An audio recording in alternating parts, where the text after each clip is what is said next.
Right. And the numbers are based on simple geometry. Okay. How many angles do you see there? One angle, right? How many angles do you see there? Two. How many angles do you see there? Okay. How many angles do you see here? 1, 2, 3. Wait, no. Close the top. Huh? Oh, of course. No, that would create 5. 1, 2, 3. And the fourth one outside the triangle. The two top ones meet at an apex. Yeah. Right, yeah. Yeah, exactly. 4. 1, 2, 3, 4. You know, etc. 5. 1, 2, 3, 4. 5. Anyways, you can find them in all of this. Okay. So remember, we have the twin pillars, which is the number 11. Yes. I showed you where the number 10 came from. Okay. The whole Roman system is based on the decad, or the system of 10. If you look at Japanese control of its society, they had a decad system where there would be one person controlling 10, and then 10 of those controlling 100, and etc. That existed in Japan for hundreds and hundreds of years. Because the 11 is the master. Decad. Okay. D-E, it's Latin for 10. Decad. It's the root of decadent, decay, okay, decimate, right, decayed, December. December was the 10th month. September is 7, sept, October. They inserted 2 more months, July and August, in honor of Julius and Augustus Caesars, to create the 12 months. And 11 is the master number, right? Right, right. But don't think it's special. No. It's all based on this. The elite, the Illuminati, the enlightened ones, the esoteric schools, all were taught sacred geometry, numerology, astrology, astronomy, all of this stuff. Why? Because those were the mechanisms that they would be instructed of how to control the masses, how to construct the prison. And now today, in the New Age environment, everybody's studying all this stuff as if it is special, you know. If we were in a prison and there were bars, you can be damn sure they would be precisely, numerically, geometrically spaced, you know. And if we were in that prison long enough, we might start being fascinated with that geometry and that numerology. And after a while, we might even start worshiping it as special because it was our reality, you know. So all of this stuff we've all been pursuing, I'm sorry to say, Barbara, but probably a lot of that stuff in your store, all those books that we bought and filled, and all of the things we've been searching for externally are nothing but more than the prison bars, the bars of our prison. Why? Because it's part of the mind. It's the construct that the elite were told or taught how to use to construct. But they're not only fascinated with it, they're hardwired addicted to it, okay, to the point of insanity, you know. Everything about what they do is numerologically based. So remember that we had this basic picture of, you know, if the rod, and this is, we're looking down, bird's eye view of the shadows cast by the equinoxes and the solstices, we would basically get this, okay? Now, if we were to divide this, remember the 2 pillars split, we would basically get the letter K forwards and backwards, right? What number is the letter K? Roman? 11, okay? So we have the 1111.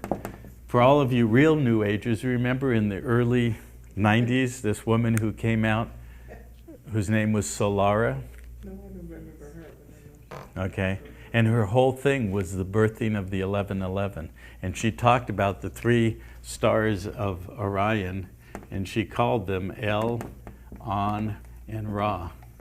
Okay, and all of us New Agers thought, well, that's just wonderful, you know. And it was all about the dark and the light and this and that and the other and all these things. It was all myth and fantasy, but we all were searching and we wanted to know something. It was all about the 1111. It was just the new download of the same old pattern structure of belief systems that the next phase of, moths attracted to the light would be fluttering around.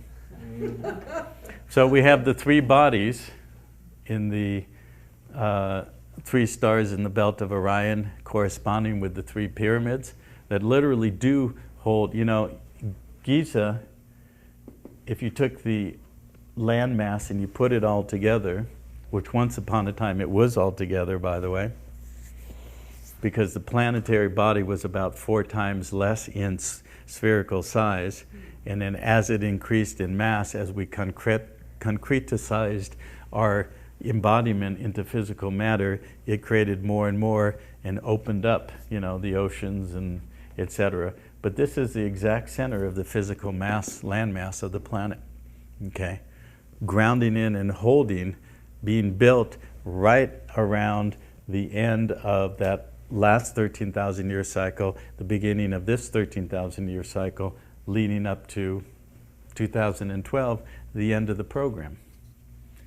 What's the program? The program was that the elite and those who followed Anu and the instructions on the plains of Charon would bring down a complete lockdown, perpetual and eternal, of the human race, the creator capacity, eternally imprisoned, eternally a slave, bonded by our agreement and consent by contract to a system of externalized projection of our creator capacity called money, which is nothing more than a lunar cult controlled by the solar cult and wrapped in the stellar cult to lock us into our own prison.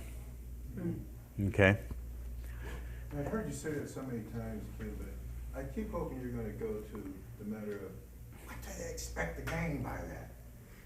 Well, the guys at the top get the bennies. They get to, live as the gods. But we'll get into. Let's not get into philosophy or anything like that. I'm structuring the decoder ring for you. Gotcha. Okay. So we have that 50, that number 50, corresponding to the 3 bodies and the distribution of the sound tones of the sacred language or the Sanskrit in the body, the inscribing between Sirius and our solar system as the solar double helix of the DNA code.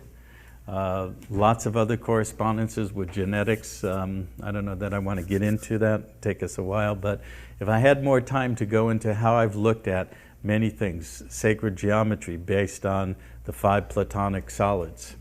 People familiar with that? You've studied Drunvalo's work. It's all about, the tetrahedron and the cube and the octahedron and so forth. If you take a tetrahedron and you take 20 of them and you stack them on the faces, it will create a helical structure.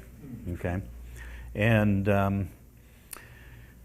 then the third one is, of course, the 7 chakras. What's the third major planetary system that we're all fascinated with these days? Is the Pleiades, the 7 sisters. And it's been fairly conclusively established that the 8th or the octave star in the Pleiadian system, and it's Alcyon, which is the central sun that we go around every 26,000 years. The 8th star is, guess what? Our star. Okay, we are part of the Pleiadian system. We are the octave. And so it's all locked into a control system, and that's the stellar extension of it. I'm going to come back to this in a minute. But then let's look at the planets. Okay, if we go outside of the party platform that tells us certain things, like the pyramids were built 4,000 years ago by a bunch of slaves rolling the big stones on dirt ramps and all that kind of crap. And at the same time also the creation or the structure of where our externally manifested planetary systems are. There's a great website called Chaos and Firmament that these are astronomers who are thinking and looking and researching out of the box and determining and discovering that most, in fact, all there, I don't know how to exactly phrase it, but archaeo-astronomical mythological constructs, meaning archaeology, the story of man and our human race involvement, astronomically in the structure of the planets and the stars, and the stories of mythology, how they all correspond to each other. So it's chaos in firmament? Yeah, chaos and firmament. Okay. Yeah, and I don't know the exact website, but if you did a Google chaos and firmament, you will see that. Is it? You familiar with that? Oh, no. Okay. Yeah. Just do a Google on those two words, and you'll find it. Okay. But what he determined is there was a dual planetary system that we might call Marduk and Mars, the two twin male components, and Marduk, or Maldek, some people call it, at one point exploded, and Mars moved into a position that it now occupies. The exploded planet became the asteroid belt, and that Venus was not even in its current position until about 6,000 years ago. Okay, now you look at mythology, like the Greek myth of Aphrodite, who emerged whole from the head of Zeus. Zeus is Jupiter, the Jovian planet.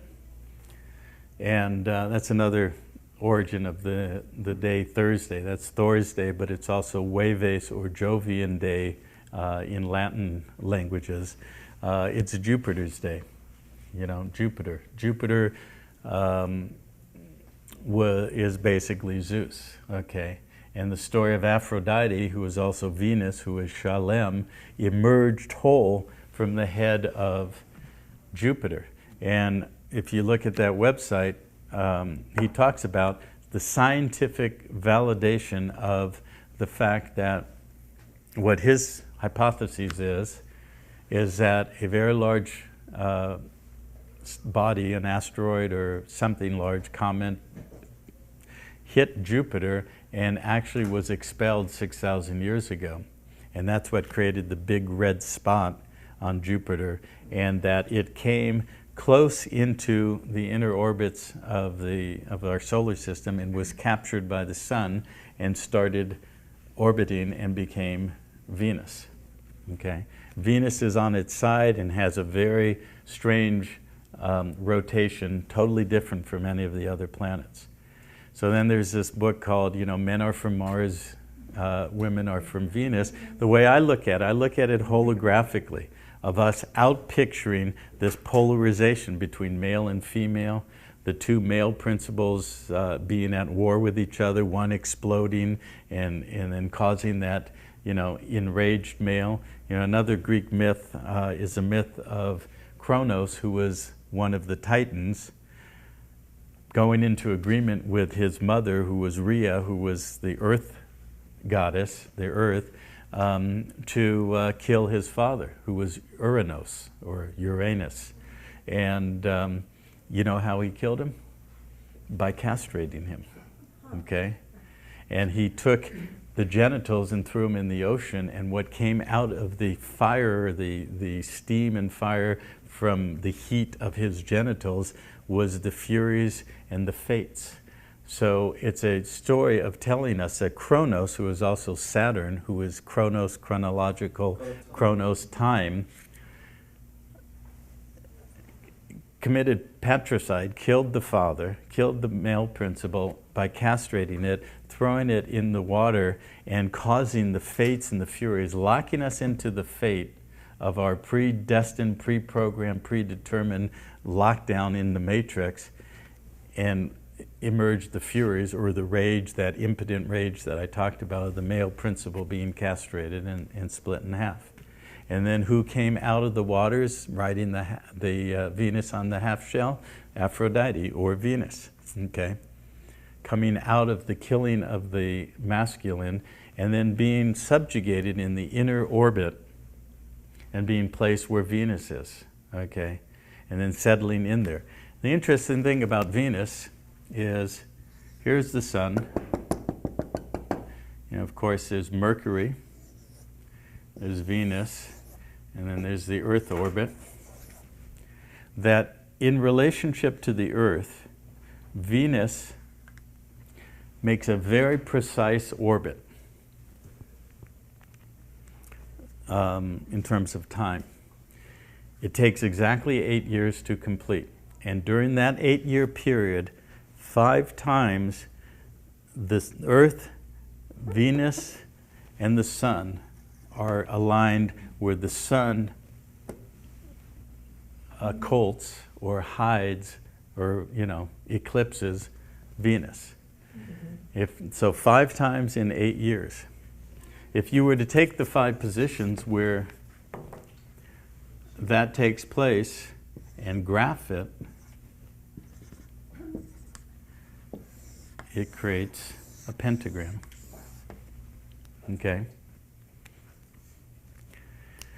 So here's your shalem, your astro-mythological construct of the outpicturing of capturing the feminine inside the Earth orbit, with Mars on the outside being the god of war and rage and violence and all the rest of it, creating this pentagram.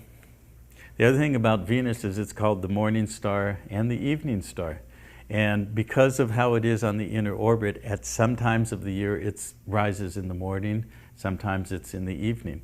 And if you graph how it moves through the sky point by point every day and through the period of its morning and its evening, it basically does something like this. These are all points along every day along the way, okay? Remember we talked about Scandinavia being the source of it? Remember, the Viking helmets with the 2? But that became the origin of the term horny for fertility, the term, inverting the feminine and turning it into the devil, putting horns on statues of Moses. Okay, the origin of that was that he was taking on the control of the feminine, okay? But that's a literal astronomical fact that this is what, the orbit of Venus does. Is that in retrograde, that it does the horn? It's just from No, our it's, perspective, but we observe yeah, it. our observing of the sky.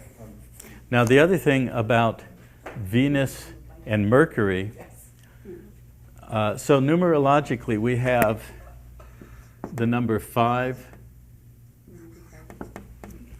Don't want to use that one.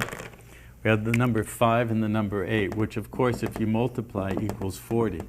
And in the Bible you have 40 continually as the primary numeric, the 40 days and nights of the flood, the 40 days of Jesus' fast, a denominator multiplier of, ages of kings, periods, 480 years, 960 years. When Solomon and David were doing their thing, 960 years later, you have, the period of the so-called birth of Jesus and all of that. It's all based on that numeric of 5 times 8, which is also part of the Fibonacci sequence. Who here doesn't know what the Fibonacci is? Okay, well, some people also on the video probably don't. But basically it's a mathematical equation where you take one number and you add it to the preceding numbers. So you start with 0. 0 plus 1 is 1. 1 plus 1 is 2. 1 plus 2 is 3. 2 plus 3 is 5. 5 plus 8 is 13. 21, 34, etc. So it's on the Fibonacci sequence. Now, if you divide 1 by 1 is 1. 1 by 2 is 2. 2 by 3 is 1.5. By the time you get up to here, 8 divided by 5, you start getting to 1.6, 1.62, 1.6. The phi ratio that I talked about, that spiral, is basically 1.618 ... It's an irrational number. It never repeats. Okay? So the Fibonacci sequence is a mathematical numeric construct of that mathematically corresponds to, it gets closer and closer and closer as you get to the higher and higher numbers of that, the phi ratio, PHI, which is what that golden mean spiral numeric in sacred geometry is based on. So you have a basic principle of and if you look at the way life expresses itself, we see that everywhere, you know, in the spirals in the sunflower, in the nautilus shell, everything, the way plants and animals manifest, it's on that phi ratio, okay? So we have that Fibonacci phi ratio beginning construct in this basic mathematical 5 times 8 is 40. If you take the equinox date of March 21st, and you count 40 days, you end up on May 1st. Okay? Familiar day? Okay? Have you heard of the Beltane Festival and the Beltane King? It's a recreation of the rising of the artificial male phallus in the dismembering of Osiris and everything we talked about earlier. That during the Beltane period, a male was chosen to be the Beltane king. He would be, you know, king for a year. He got everything he wanted. He could have any woman he wanted. He had a good time. The problem was at the end of the year, they offed him. They sacrificed him for a fertility rite, and then they raised him up. May 1st was the raising of the maypole, which is really the raising of the May phallus. And the children, of course, would dance around with the ribbons, which would be basically the double helix of the DNA, recreating the covenant of binding the genetic code of the covenant of Abraham with his God, and controlling the physiological structure of the male phallus, the progenerative capacity to create life. And it's recreated all the way to this day. Okay? Some primary examples. The Empire State Building was dedicated on May 1st. Okay? The day that George Bush Jr. landed on that aircraft carrier in 2003 and announced mission accomplished was May 1st.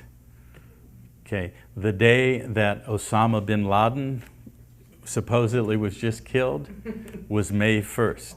Okay, the wedding of William and Kate was 3 days before, you know. So you have the royal wedding of Ilyan, William, and 3 days later you have the rising of the sacrificial Beltane king. First the death and then the resurrection from Osama to Obama. We're going to get to our friend Obama later and his bloodlines and all the rest of it. But basically it's all about the aggregating of the physical aggregation of the human race as the workers within the confines of the containment field of the hologram around that male phallus, artificial phallus that's raised every May 1st, because what is also May 1st? It's Communist Workers' Day. And we're ultimately headed for a complete global communist workers' society in which we are all, whomever is left, if they achieve what they're trying to achieve, which I know they're not going to do, but that was the original template that they were all pre-programmed to achieve, is to create a aggregation of all the worker bees around that May 1st date, communist workers, and 6 months later, first they harvest the physical bodies on May 1st. 6 months later, they harvest the souls on November 1st, All Souls Day. Mhm. Okay, And May 1st is also the Labor Day in Germany. is it? Yes, Yeah. it's a very Yeah, big thing. it's Labor Day, Communist Workers' Day, et cetera, et cetera. It's all about, you know, the sacrifice of the male and then the artificial resurrection or construct, gathering the physical workers of the planet, binding them to the law of the priest and money and all the rest of it, and basically controlling the physical reality. So basically, if we took the orbit of the Earth, we basically have our two pillars on May 1st and November 1st. So you find the two pillars, the number 11, the letter K, all over the place. You have the 40 days from March 21st to May 1st. So when George Bush landed on the aircraft carrier and he said, "Mission accomplished," and everybody laughed because there was 8 more years of war, he wasn't talking to us, he was talking to his masters. I accomplished the mission you set me to do. The mission he was set to do was in the biblical Old Testament system, Yahweh, the male principal God, has a female consort. Her name is Shekinah, or the Shekinah. Okay? Basically, the Shekinah. And there's something called the rising of the Shekinah before the Sun King. And if you take the orbit around the Sun, Mercury, Venus, and Earth, first of all, Venus every 8 years returns to the same spot, exactly. There's a place in Ireland called Newgrange. Yes. Okay, been there? Nice. Yeah. And there's this long crystalline, quartz rock crystal, what would you call it, tunnel, whatever. Yeah. And there's a chamber, three chambers inside of it. Every 8 years, on December 21st, Venus will rise in the exact same spot, and the light of Venus will go right into that chamber. Yeah. Okay? And that's where they would birth their royalty, who would be impregnated on, March 21st, 9 months later, birth, and the special ones would come in every 8 years when that light of Venus would come in there. So that's every 8 years. Of course, that repeats 8, 16, 32, 40. Every 480 years, Mercury and Venus rise together about 20 some odd minutes before the sun rises. Okay? That is what's called the rising of the Shekinah. Okay? 840 years? 480 years. 400. Sorry. That's okay. George Bush accomplished his mission by doing what? Bombing Babylon during an operation called Shekinah. That's what they called it? Yeah, shock and awe. Oh, I didn't catch the, Oh, I get it. Play on words. the phonetics. Shock and awe, Really? which is the Shekinah. Okay? So it's a recreation of the destruction of the feminine principle for once and for all by destroying the original Babylonian structure and implementing the new Babylon through attacking and obliterating the Shekinah, okay, which is a fulfillment of their mandate. And so when he landed on May 1st and basically said, "I'm delivering to you, my masters, the world's physical workers and souls, because we are going to complete our mission in time for the end of time, for when he, Anu, in all of his various masks and manifestations, returns," it was done. He was literally telling the truth. I accomplished my mission. Does that make sense? Yes. I see Vivian's Vivian. face is dropping like, I would have never made the connection between Shekinah and shock and awe. I know. It's because I developed my decoder ring a little bit earlier than you guys. Yeah.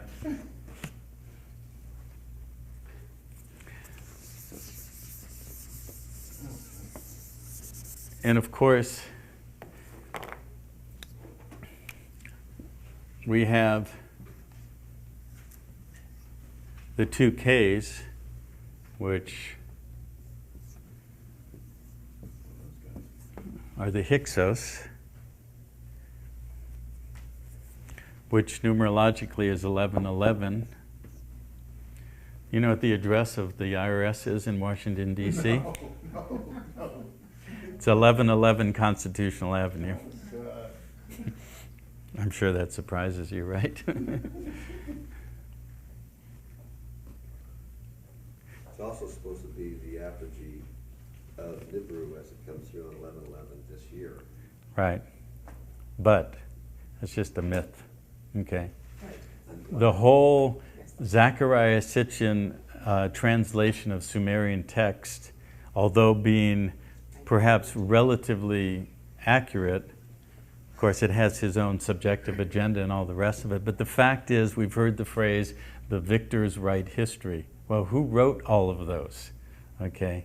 And again, if they were going up to the plane of Charon using the monoatomic mana to access the template for the end times, they were going up there and they were writing what was, this is the, whether it's Nostradamus, John for Revelations, any prophecy was simply somebody accessing that template and writing what was already in place, simply to be manifested at the end of time. Okay? But you will notice one thing, in the last 10 years, it's not falling into place. Okay, a lot of it is, but ultimately it isn't. So next year, 2012, is the end of that template, but when it doesn't lock into place, because we collectively have done enough to knock it off of its track, then the shit is going to hit the fan big time, because and it already is. What we see happening today, they're not fulfilling it. It's not locking in. They're running around going, this doesn't make sense, because, we've been told for 10,000 years that we just had to do what we were told to do, and we would be given, control, and the master would return and so forth. It ain't happening. But back to the Sumerian texts, they were simply writing the template to lock into the mind like a holographic insert, There is no Nibiru per se. Yes, there's some planetary bodies or celestial bodies orbiting around, and Elenin that's going to come around here soon and things like that. But it's a mind construct. It's a holographic insert, okay? Because if you insert something, and if we're biocrystalline virtual reality projecting units, and we indoctrinate ourselves sufficiently for whatever that myth is, the second coming, or Nibiru, or all the rest of it, we will keep creating it until it's real, at least in the mind. Okay? So don't expect Nibiru to show up, or the Anunnaki, per se. But didn't you say that the eighth star of the Pleiadian is our Sun. companion star or our dwarf star? It's our sun. Okay, our solar system is the eighth. But that's just an astronomical fact. Okay, and so all I wanted to get there, and of course I'm stepping over a lot of this and just giving you the framework of it, for you to continue your own research, and perhaps all of us collectively to continue the research. My job has been to crack the code, figure out the puzzle, get the basic decoder ring. My desire is, it's not just me, let's all start pulling this together and removing the veils of illusion to start building the consensus of what is real, you know, the apocalypse, which just means to open and reveal of the truth of the matter, of how we have controlled ourselves, allowed ourselves, accepted and allowed this construct of the prison, you know, and start dispelling or dispelling illusion. And since we're in a hologram, if the part shifts its perception of reality, it starts influencing the whole. So how can we change this whole story? Where is the capacity to literally clean this place up? We are I'm it. here because I want to be so wrong. I want to be able to break that matrix, because that is also a matrix, is to believe that this is here, and I look for it every day. And I'm Right. ready to search it. I found it. So by the end of tomorrow, I hope to give you enough of the decoder ring that you'll go on from there, and maybe periodically we'll get together, or, you know. My goal has always been to have the financial wherewithal to support really deep and wide research and bringing all of this up, so that we can, you know, start putting it out there, and all of the people who are sincerely seeking the truth, you know, and have that passion, you know. And I talk about debunking the Judeo-Christian mythological construct, the New Age construct, and everything in between. Well, I've been one of all of those. I've been there, I've embodied it, I've taken it on, you know, so I'm not talking outside of myself.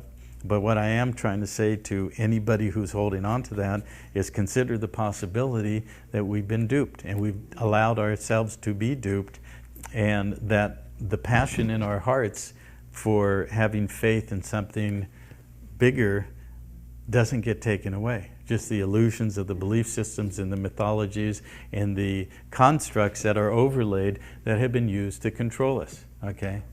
It's very clear. Thank you. And- You referenced the white atomic, anatomic gold Yeah. that they craved and developed.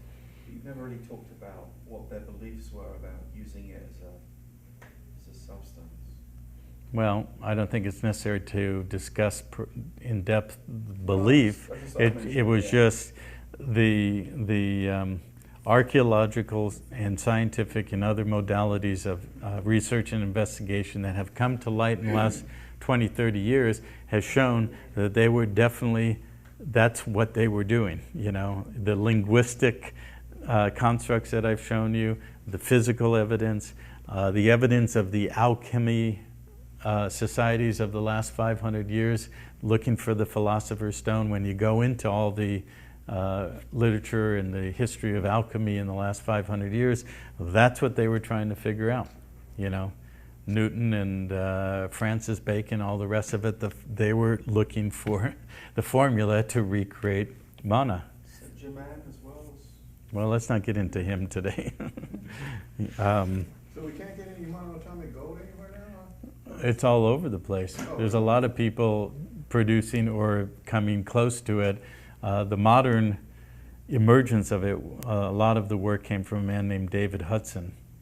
If you want to do a search, Google search on his name, Hudson, you'll find a lot of information. He was a farmer in Arizona, Ari, A-R-I, zone, the zone of Ari, and the phoenix, which would rise again. Okay, he rediscovered monoatomic elements. He was a farmer, and he couldn't understand certain soil chemistry that was giving him problems in his farming. He started doing research. It's a long story, but the bottom line is he rediscovered how to create monoatomic gold, because he found in his soil readings that showed huge amounts of gold and silver, not so much silver, gold and platinum group metals, all of which can be turned into monoatomic, orbitally rearranged monoatomic elements. And, you know, like 250 ounces to the ton of gold and platinum and rhodium, in a, you know, he figured it out. Okay, and then he started, and this was just a farmer. He wasn't like a metaphysical guy or anything. Then he started going back to history of Egypt and all these sort of things. You know, the fact that there was white powder in the king's chamber and all that. A lot of that. There might be a little, I don't know if this, I might be way off, but I'm I'm actually heading to the Dominican Republic in a couple of days, and I was reading up on a travel book, and they talk about a substance there that's really big, and it's called mono. Mana, yeah. I don't know if it's the same thing, but it's, you know, they're using it to make it like an alcoholic beverage. And so it's a hallucinogenic, so. Yeah, well, I don't think, yeah, that's probably not the same thing. But there are a lot of people, not a lot, you know, a handful of people or groups who are producing what they say is the exact replication of it, and there's a lot of debate whether it is or not. But if it's true monoatomic gold, it has certain very specific principles. It can be, it will, if you have a ability to weigh it on a scale, when it hits the monoatomic state, it actually weighs 44% of its original gross weight. Okay, so the other 56% goes somewhere else, you know. Let's just call it the other, the other side, another dimension, whatever, you know. Specifically, when it's ingested, it will go on the DNA, on the ends of the genetic sequences, and it does certain things there, literally lifting you up. But I highly, highly, highly do not recommend getting involved in seeking that as something to digest or ingest. Okay, it's not that it's toxic per se, but it's not where we want to be. Okay, it's again another form of going somewhere else to heaven, as opposed to coming into our body, grounding into our root chakra, and being real and being here and being in life. Okay, some of the things we'll talk about tomorrow, we'll go into that in more detail. But let's go back to this. The KK, the 1111. Jason, you want to fire up the